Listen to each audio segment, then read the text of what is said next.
All right, let's talk about cyanide toxicity. This is one of those emergencies where every second counts and you have to act fast. So in this explainer, we're going to cut right to the chase and focus on what you actually need to know when you're facing this on the front lines.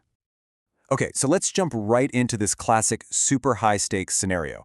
And look, this isn't just some exam question, right? In a real case like this, your patient's life is literally in your hands, and it all comes down to how fast you can connect the dots and make the right move. So, the patient's right there in front of you, and the clock is ticking.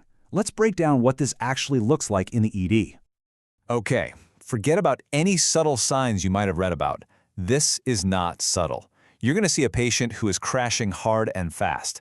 We're talking a plummeting mental status, crazy cardiovascular instability, maybe even seizures.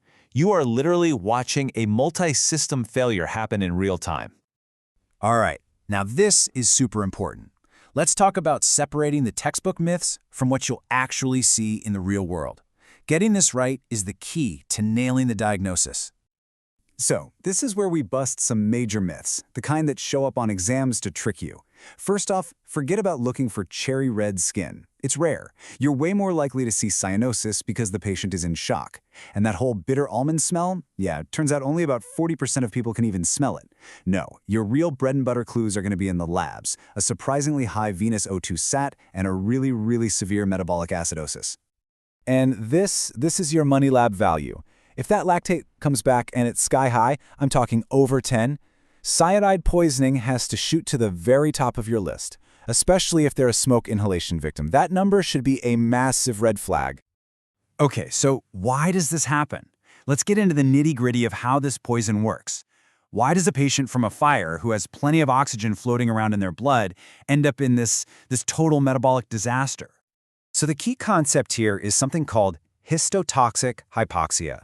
And what that means is, this isn't a delivery problem. It's not like other types of shock where you can't get oxygen to the tissues. Oh no, the oxygen is there. It's delivered to the front door, but the door is locked.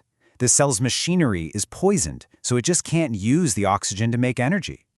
And this mechanism, it explains everything we're seeing clinically. So cyanide gets in, it finds this super important enzyme in the mitochondria, and bam, it just shuts down aerobic respiration completely. So the cells are starving for energy. And what do? They panic and switch to their backup plan, anaerobic metabolism. And that just churns out tons and tons of lactic acid, which is exactly what we see on the blood gas. So where does this stuff even come from?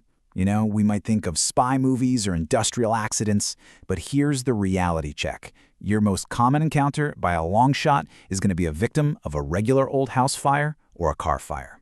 Why?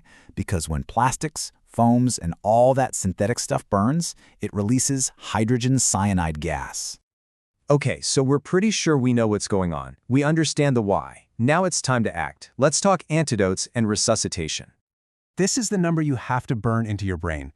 The first-line antidote used in Australia and lots of other places is hydroxocobalamin, and the dose for an adult, it's 5 grams IV, and you're pushing it over just 15 minutes. It's safe, it's fast, and it works. So why is this our go-to? Well, hydroxocobalamin's pretty brilliant. It works as a direct scavenger. It just grabs onto the cyanide and turns it into harmless vitamin B12. And the really crucial part is that it avoids the dangerous side effects of the older kids. Specifically, you don't get this thing called methahemoglobinemia, which would actually make the whole oxygen problem even worse. It's a much cleaner, safer option. All right, you've given the antidote, you're managing their airway, breathing, circulation, and things are starting to stabilize. So what's next? Where does this patient go, and what's the prognosis? The absolute key takeaway here is that time is everything. Any delay is deadly.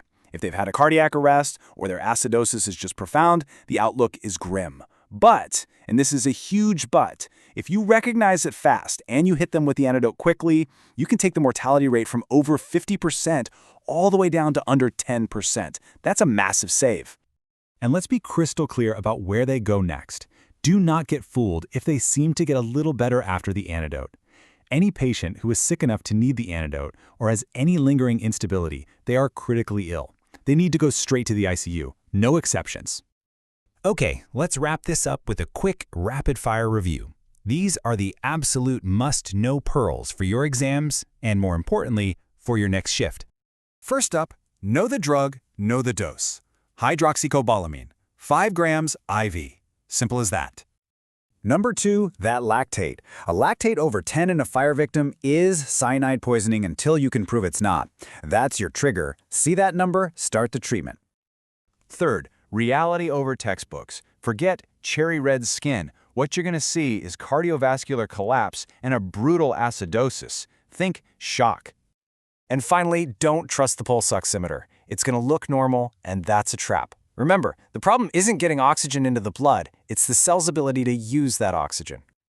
And that's our deep dive on cyanide toxicity. If you found this useful and want to be ready for your next critical patient, make sure you subscribe. We'll have plenty more content just like this to help you become a better, sharper clinician.